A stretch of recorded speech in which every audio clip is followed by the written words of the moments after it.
There is no better conference on the defensive side of the football, man, than the Big Ten. When we power rank 1 through 18 and everything in between, there's going to be some teams 6, 7, 8, 9, 10, 11 that say, we're the 10th best defense in a conference. We're really, really good. Yeah, you are.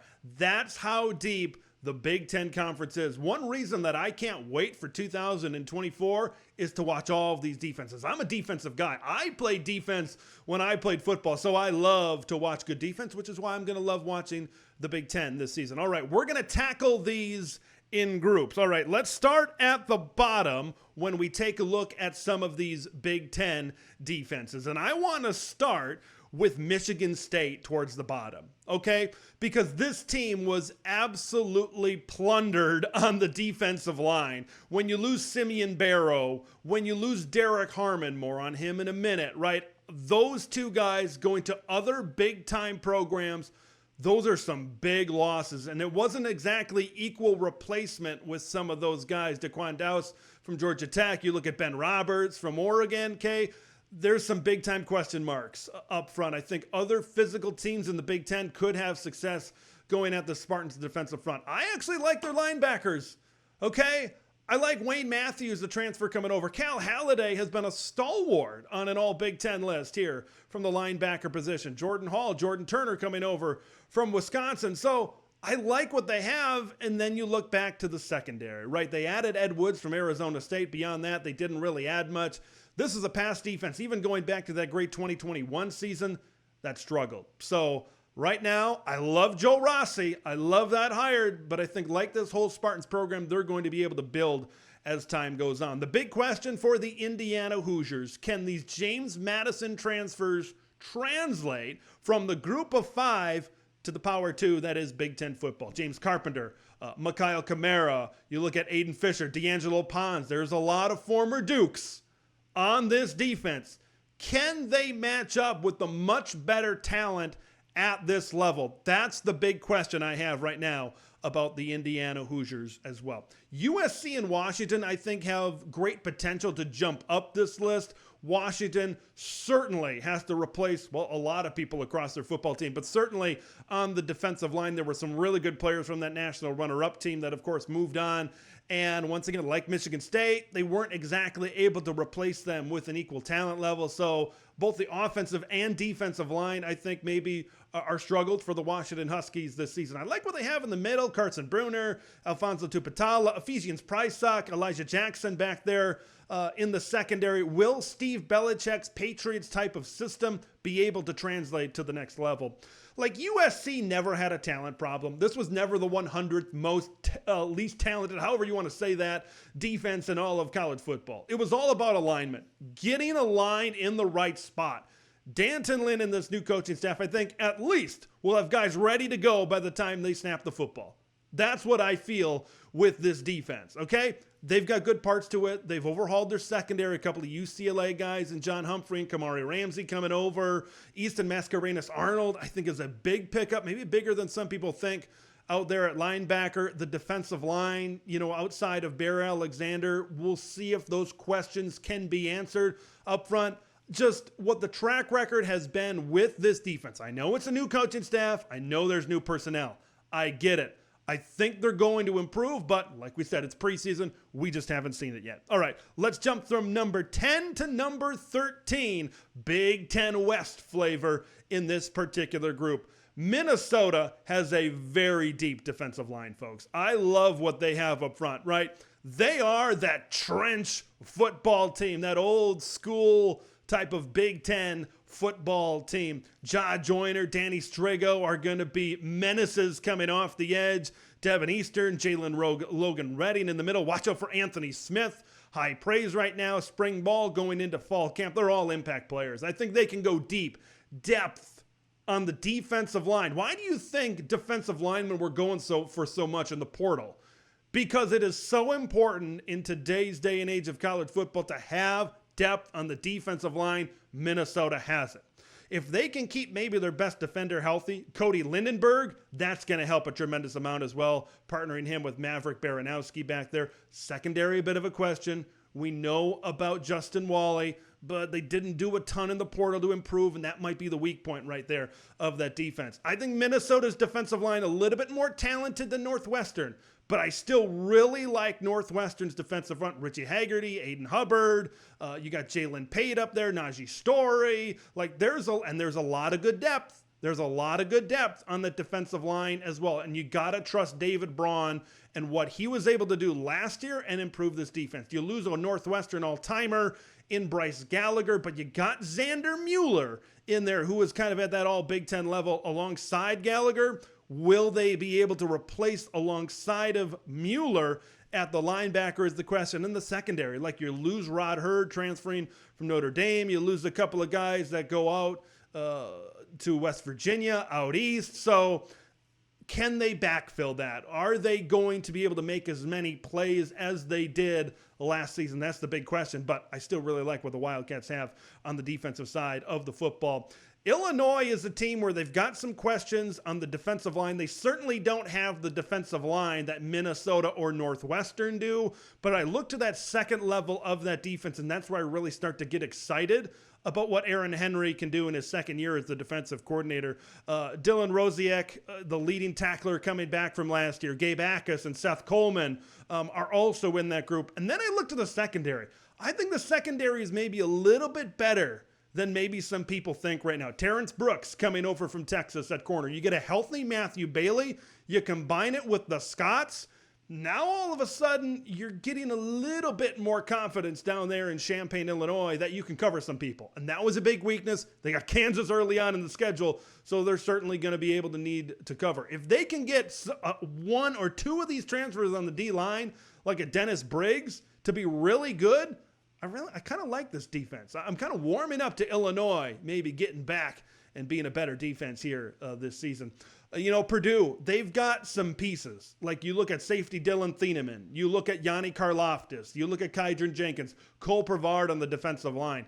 Those are your pieces that you can certainly build around in West Lafayette, but what do you have after that? I think completing this defense. They went out in the portal. They got some guys to be able to fill in the secondary. Are they going to be able to step in and help out Dylan Thieneman out there? That's the big question right now. But I've got faith in Ryan Walters right now that he can certainly continue to elevate. He's recruiting really, really well, but he can continue to elevate this Purdue defense. All right, we're getting into some good ones here. 7 through 9.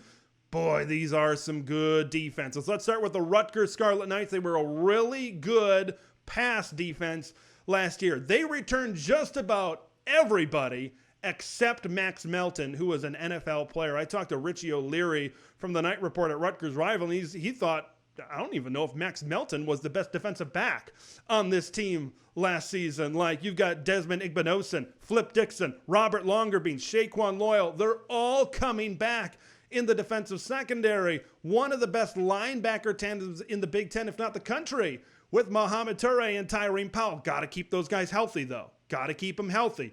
And then the defensive line, Aaron Lewis and Wesley Bailey are going to be able to wreak havoc as well on all three levels. This is a very stout defense. And Joe Harasimiak, he was sought after by some of these defensive coordinator openings at other schools, bigger power schools, throughout this offseason, but he stayed at Rutgers. That's a name to keep an eye on as one of the better defensive coordinators here in this conference. Let's talk about the Wisconsin Badgers. Luke Fickell and Mike Tressel have a great defensive track record. And now with 1 year under the belt of some of these players in the system, I expect them to really take a step up. They were adjusting things early in the schedule. They faced a lot of teams last year that threw the ball early and they kind of took some lumps. But Wisconsin got better as the season went along, and they have completely retooled their linebacker room. And I'm excited about what they have in that room. Of course, those edge outside linebacker guys as well. Leon Lowry, John Pius is receiving a lot of smoke here in fall camp. I think they're going to be better getting after the quarterback this season. And Jaheim Thomas in the middle, right? An SEC linebacker from Arkansas, the leading tackler on that team. I think he's going to be a stud in the middle of that Badger defense. You move back to the secondary. Hunter Wohler is one of the best safeties in the country. Ricardo Hallman is a turnover machine over there at corner. Like, I love the linebackers. I love the corners. There's some questions up front on the defensive line, but I think their goal and their job this year, eat up gaps. So the rest of the guy behind them can eat as well. Maryland, Brian Williams, the defensive coordinator. We talked about Joe Harasimiak at Rutgers. Brian Williams, he could be a head coach very, very soon. I believe that this is Maryland's best defense of the Mike Locksley era. You look up front, Donnell Brown, Quayshawn Fuller, Jordan Phillips in the middle of that defensive line. They're going to be able to get after it. Now, it's crazy that we're talking about this Maryland team as the best defense of the Mike Locksley era because you lose Tarheeb Still, you lose Bo Braid, and then you lose maybe your best defensive player, Jayshawn Barham. We'll talk about him in a minute. He goes and transfers over to Michigan. And I think that's going to open up more opportunities for these good defenders as well. I love the way Ruben Hippolyte plays the game of football at linebacker. He is a tough linebacker that always seems to find the football. I think he's going to really emerge. I think you saw a little bit of him last year.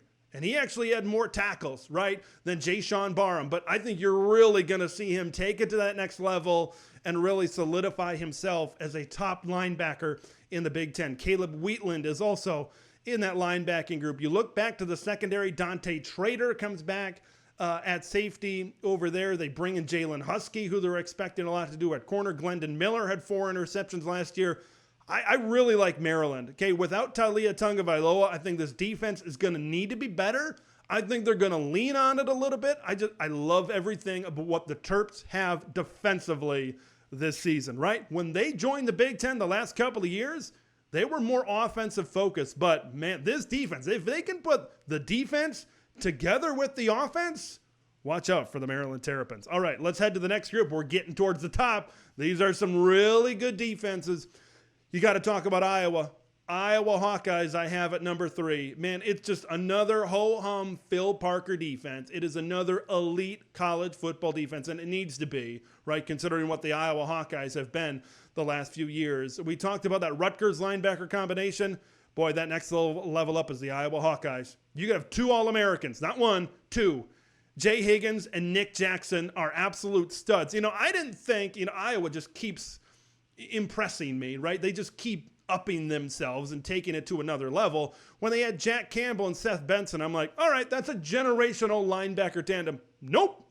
Jay Higgins and Nick Jackson are might even be better. Wow, that's crazy to say, but because Jack Campbell was an all-timer at Iowa, but I digress. That is a fantastic linebacker group. Their defensive line is just full of really good players.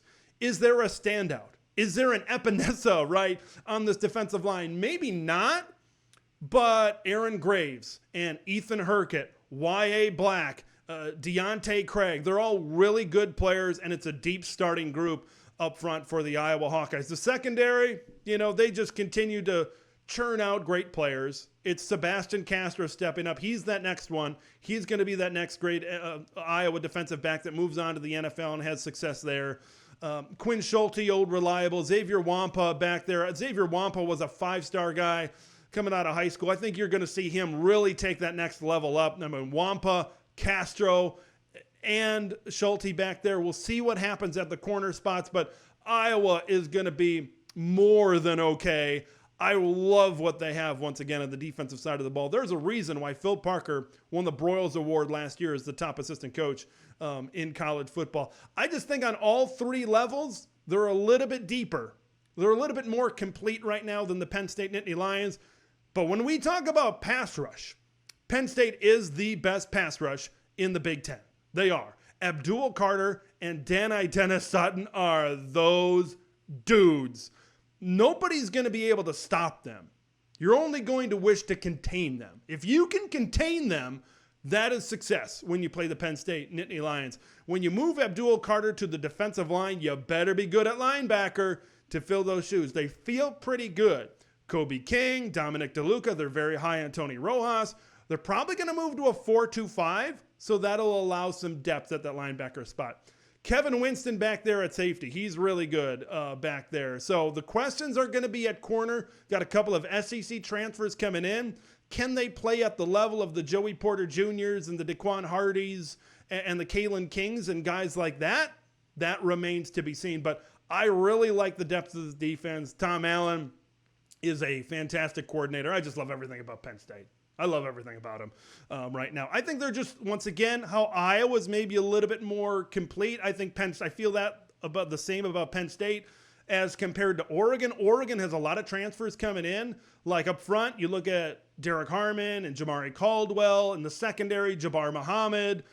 You look at Kobe Savage. You look at Cam Alexander. Look, there's a lot of changing and moving parts on this defense, and then moving to a new conference. I just want to see how that all comes together. But this is an extremely talented defense. I'm looking forward to see if guys like Mateo Uyunglele, these sophomores, these second-year guys that Dan Lanning was able to get a couple of years ago in this defense, I want to see them step up and be big-time players on this Oregon defense. This is one of those teams where it's like fifth. We're the fifth best defense in the Big Ten. Look at what's above you. It's pretty damn good.